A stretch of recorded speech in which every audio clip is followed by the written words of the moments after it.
sound off, and there is no one better at saying words than Deion Sanders. With the NFL draft around the corner and his son right at the top of the conversation, here's what Deion had to say. We're so darn blessed we're not stressed. Do you see how I look right now? Do I look stressed? Let me take these glasses off so you can zoom in. Do I look stressed? No, I look blessed. Okay?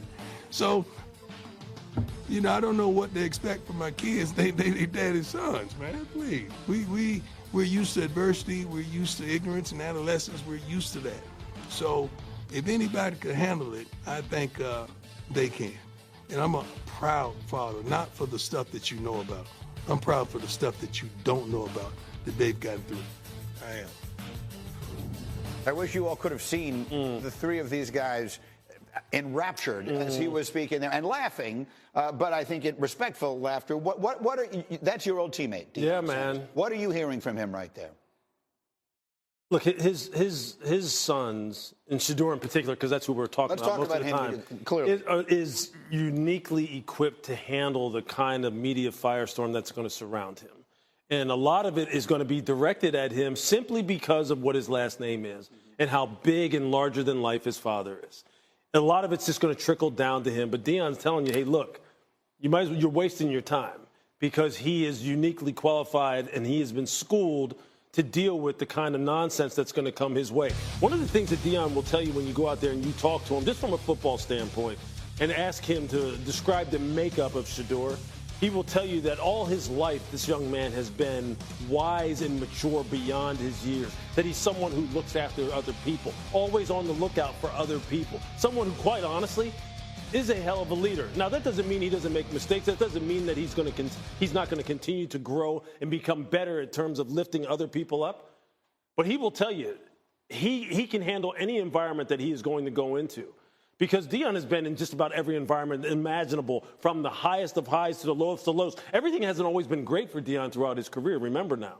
He has gone through a total transformation from being the guy who basically invented prime time, who kind of like took defensive backs and raised the game to a whole new level, to being at the depths of, his own personal demons that he was dealing with, to now coming back and being larger than life again. He's been through the entire circle, the entire washing machine.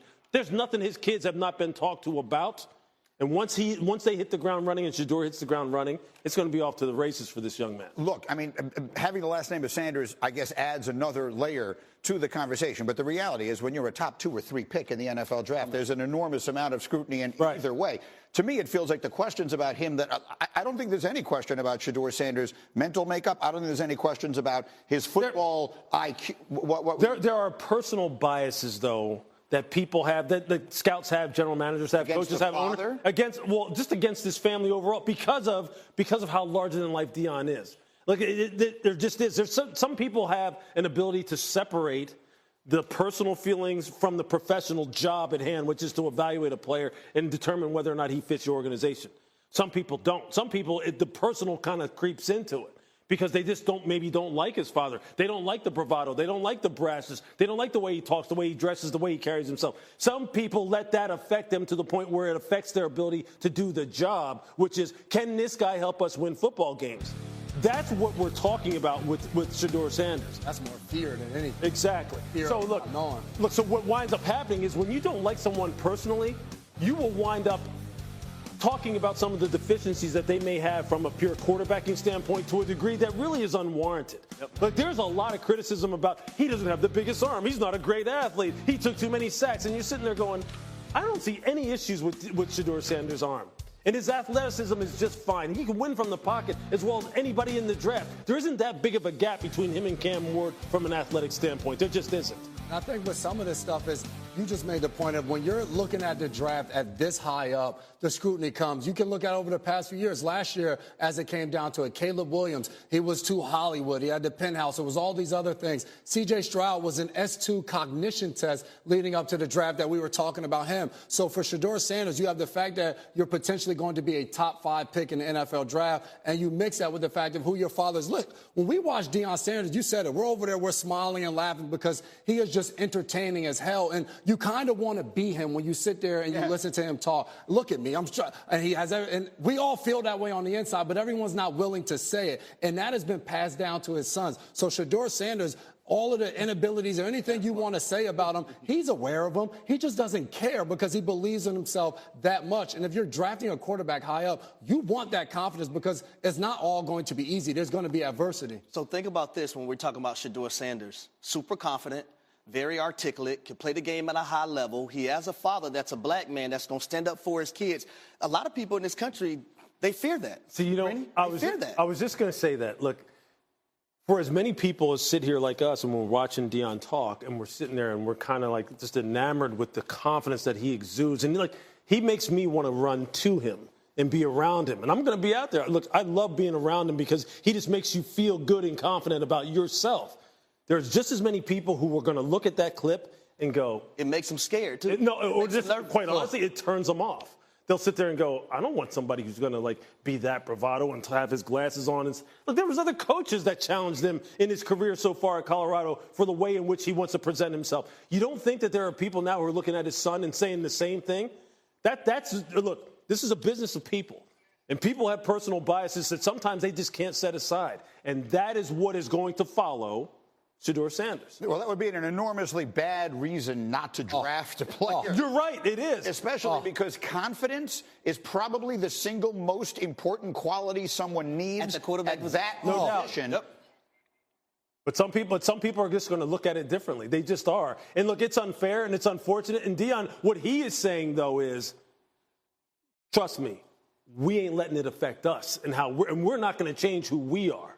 So better get used to where we're coming from and where we're at because this is who we are. So if you can't deal with it, that's cool. But we're not changing, nor should they.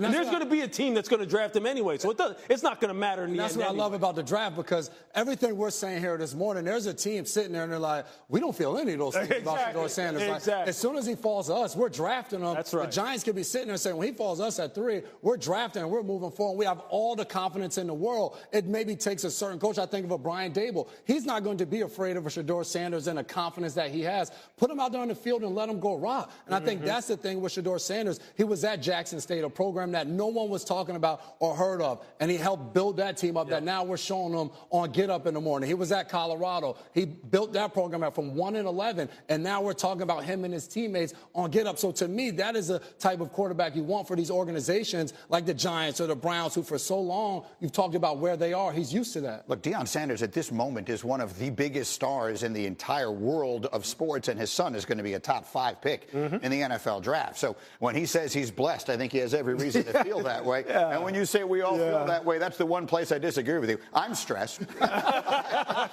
You and me both. You want to feel that way. I feel stressed. I can see you with the hat and the shades on. Someone get me the hat.